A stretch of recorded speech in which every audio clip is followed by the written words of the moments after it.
Hey everyone, welcome to Plants and Politics. So, as with QAnon Karen, Marjorie Taylor Greene, Lauren Boebert is another newly elected conspiracy believing congresswoman, and she also has, I guess you could say, issues. And as with QAnon Karen, Boebert has this unhealthy fascination with guns, or at least she pretends to. She even owns a gun-themed restaurant in Colorado named Shooter's Grill, and everyone in the restaurant open carries their weapons, including the staff, even underage staff, according to one of her 17-year-old waitresses. Well, now, Boebert and her restaurant could be facing ethics investigations because apparently Shooters had accumulated 8 liens totaling nearly $20,000 between 2016 and 2020. Now, that in and of itself is not an issue, but how they got paid off is an issue and is a question. So these liens were for non-payment of unemployment insurance premiums. And at the beginning of 2020, Boebert had only paid off 3 out of the 8 liens and only $553 worth. So she still owed nearly $19,000. Then, all of a sudden, she seemed to come into some money later in the year because prior to her win in November, the remaining $18,999.36 was suddenly paid off. So Colorado Newsline reached out to Boebert and they inquired about this sudden infusion of cash, but she has yet to respond.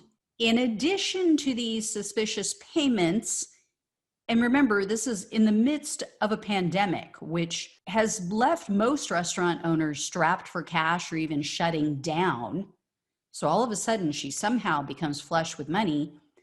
Boebert is now also under pressure to explain how she seemed to rack up over $22,000 in mileage last year.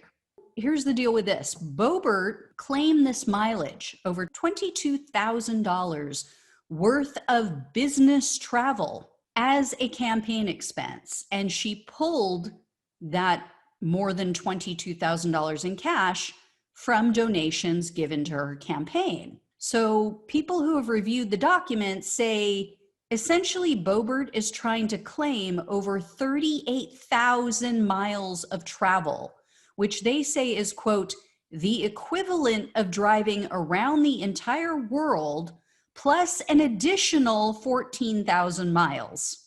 Totally obscene and not even within the realm of possibility.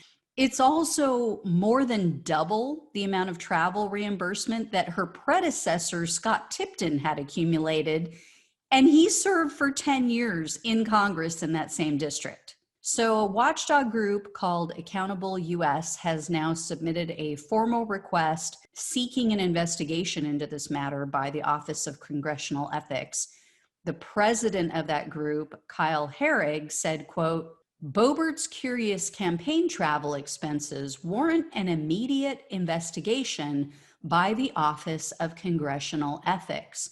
She has refused to provide exculpatory evidence to the public, so it is critical she is held to account for this potential abuse of campaign funds.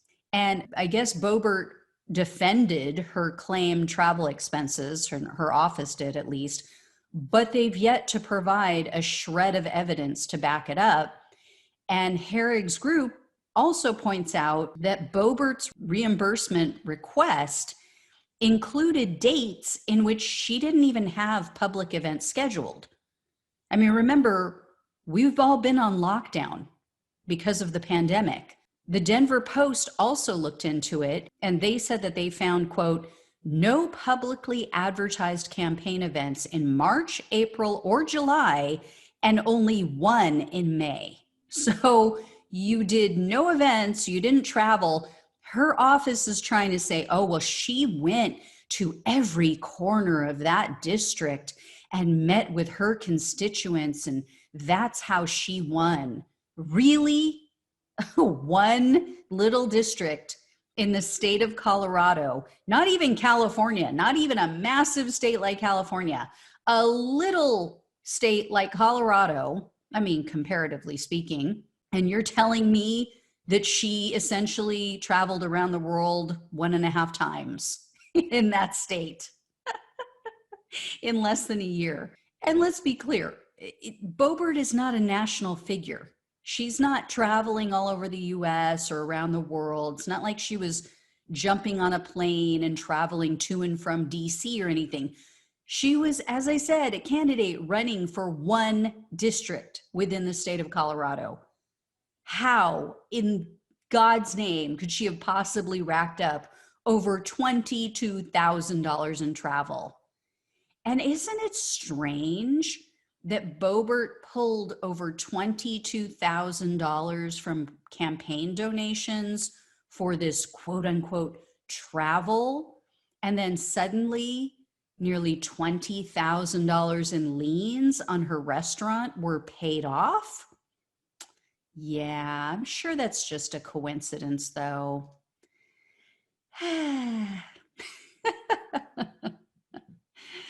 I will keep you guys posted. As always, like, share, and subscribe. Thanks so much for watching and listening. Take care, and I'll talk with you soon.